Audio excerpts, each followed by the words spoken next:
Welcome to Solicited Advice to Live Your Best Life. I'm your host, Kate Hess. You're in the right place if you're tired of feeling stressed, anxious, and overwhelmed, or if your critical inner voice is the loudest voice in your head. Join me each week for actionable, healthful, and healing habits based in mental and emotional hygiene practices to help you turn your self-criticism into self-love.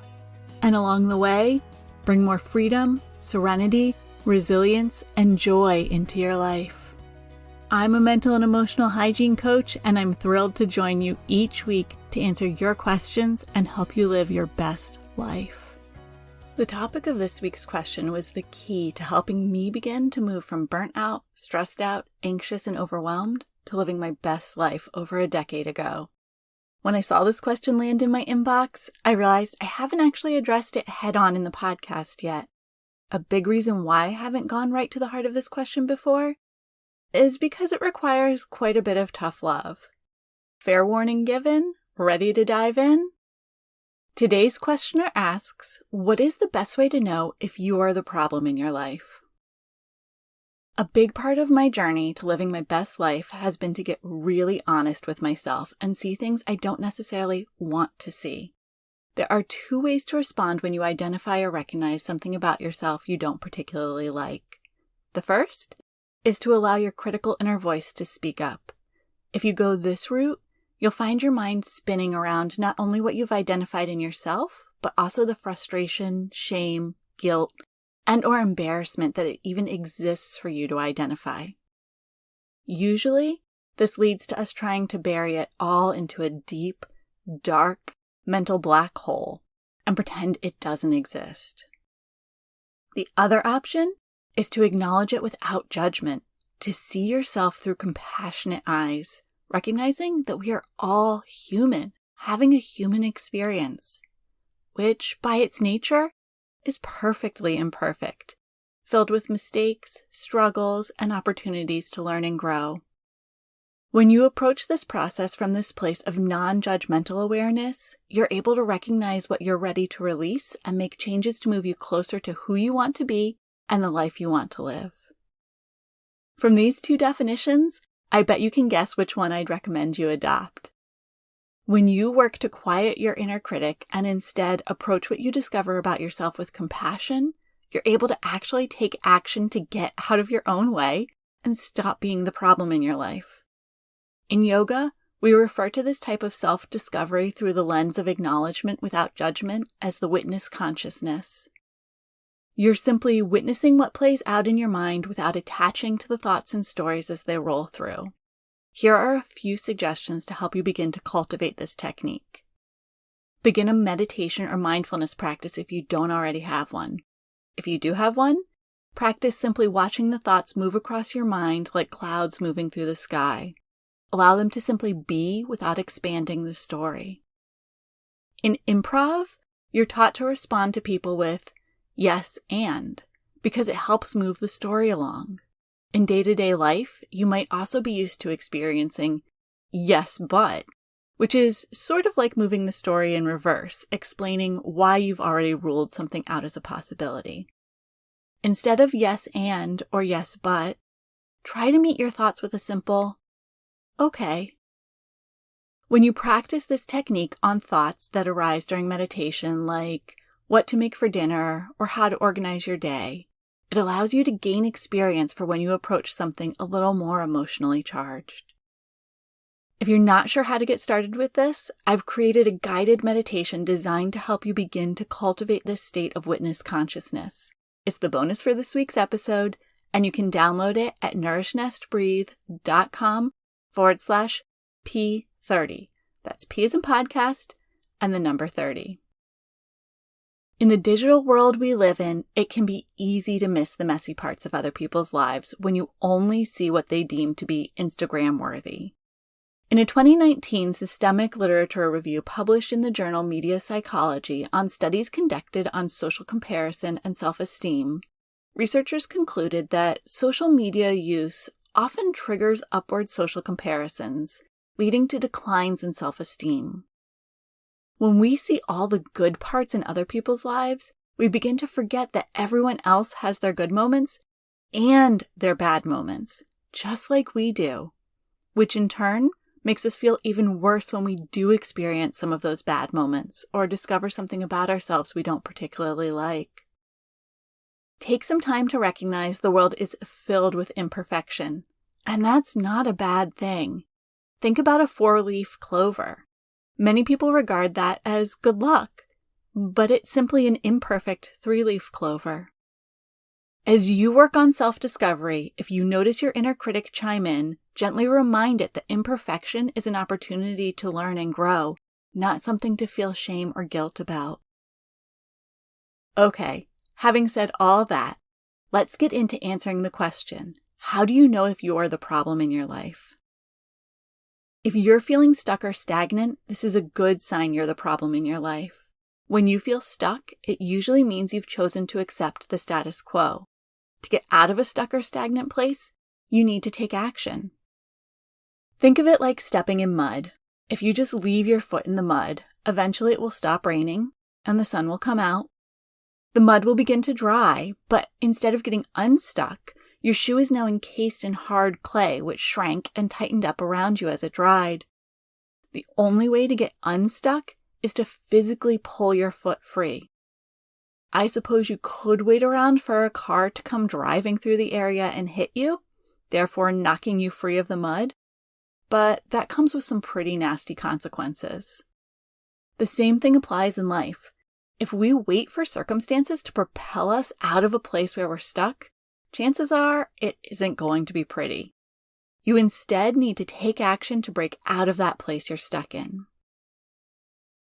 Do you keep experiencing the same story with different details? For a long time, I'd work at a job for a few years, get overwhelmed and burnt out, and leave, only to repeat the pattern again.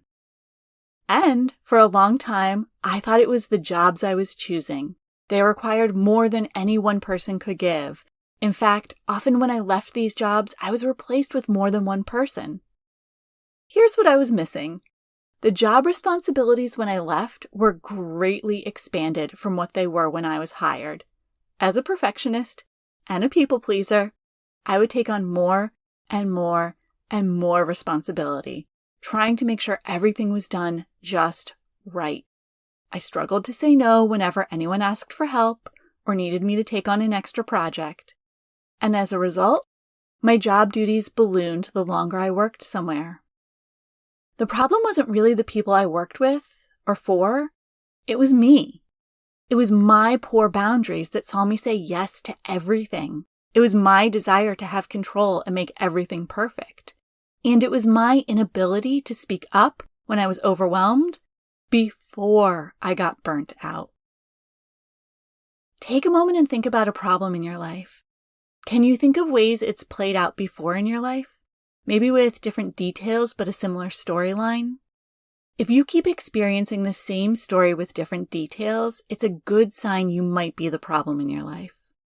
That you are creating the conditions in which you allow or even welcome in this problem or challenge, where you set yourself up for struggle over and over again. The good news is, this happens because we have an opportunity to learn something about ourselves and we just haven't figured it out yet. Once we figure out the lesson we need to learn and begin to address it, we break the cycle and these problems and challenges stop showing up.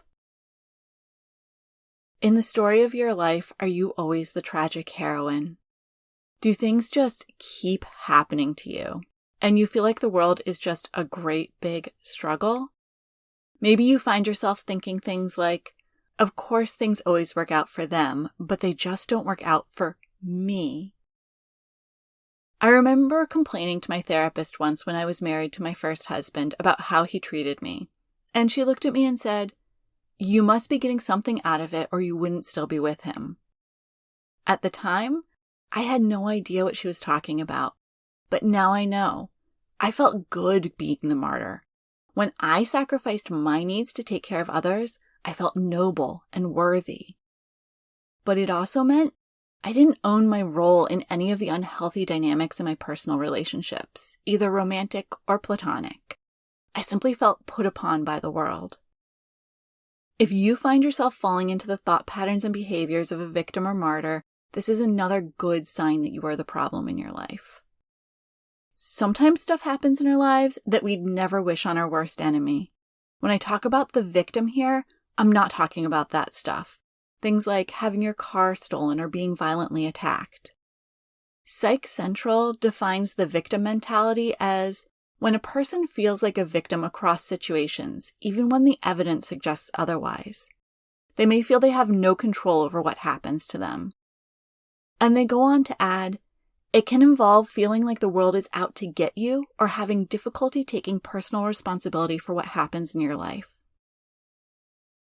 I once knew a woman who was incredibly angry with her parents for dying. She was an only child, and although she had a husband and 2 children, she felt as though her parents had left her all alone. Her anger came from this mental state of occupying the role of victim.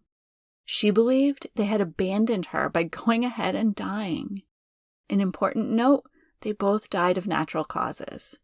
In her story, their death was an example of the world being out to get her. If you find yourself slipping into this role, again, you're being invited to learn a lesson. In the case of the woman who was angry with her parents, a great lesson would be to learn empathy, to recognize that death might represent the end to suffering for someone who has been ill for a long time. Perhaps, as in my case, the lesson is learning to cultivate an intrinsic sense of worthiness, not one dependent on relational transactions with others. It's often humbling to recognize the role we play in these struggles and challenges we face in our lives. It's important to begin identifying where our thoughts, actions, stories, and beliefs are actually fueling these challenges instead of helping to solve or resolve them. And in recognizing the role we play, we get the opportunity to make a change, which in turn allows us to actually solve these struggles and challenges. There was a time in my life when I was waiting for a headhunter to call and offer me a dream job. I knew I was working so hard at the job I currently had, and I believed a headhunter would somehow hear through the grapevine how awesome I was and offer me some amazing opportunity. But I had no idea what that amazing opportunity was. And I didn't share this desire with anyone so they would even know to share how awesome I was with a headhunter. I wasn't actually working to co-create my life. I was simply sitting back and hoping it would magically come to me.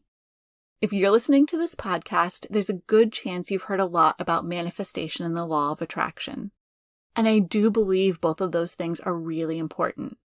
But something we sometimes miss is that you need to take conscious action to actually manifest and attract what you want into your life. You can't simply think happy thoughts and wake up tomorrow with your dream car in the driveway. So if you're expecting a perfect life to manifest, but you're not taking any actions to clarify what that life looks like and begin to take action steps to move toward it, that's another good indicator you might be the problem in your life. Co-creation is the process of setting goals and taking action to move your life toward them. I could fill several podcasts with this topic, but here are a few important things I want to note on this process. First, this is co-creation. You are in a dance with the world around you. It's less like you're in a sandbox in a room inside, building your dream castle, and more like you're on a busy, windy beach, building your dream castle while navigating everything going on around you. Depending on your beliefs, you might view your co-creator as God, the universe, and/or the realities of this physical and temporal world. Next, you can manifest feelings and emotions as well as things.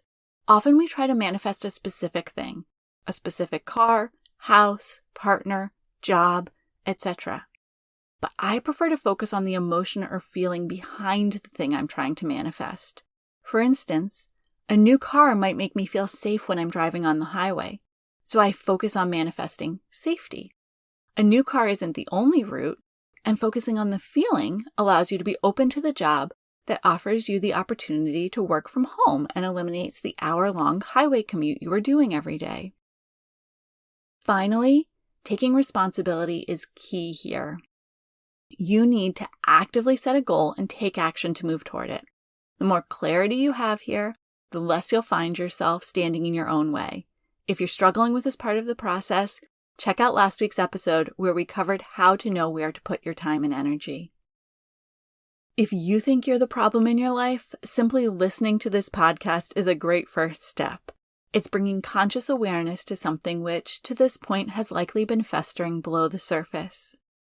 If one of these ways of being the problem in your life resonated strongly with you, begin to learn more about it. Journal, meditate on it, read books, listen to podcasts, talk to friends. Just get curious. Learn more about yourself, learn more about alternative ways of showing up, and use all of that to begin to get out of your own way. This level of self-discovery and introspection can feel like a lot. If you'd like additional support, I'd love to help. I'll include a link to schedule a personal roadmap discovery call with me in the show notes.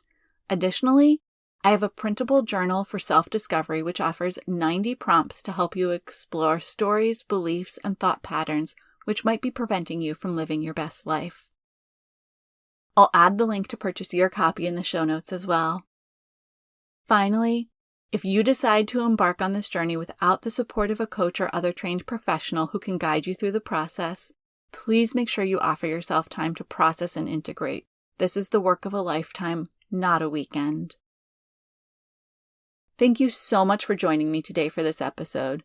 Please hit subscribe wherever you receive podcasts. If you've got a question that you'd love to hear addressed on a future episode, please submit it using the form on my website at nourishnestbreathe.com/podcast.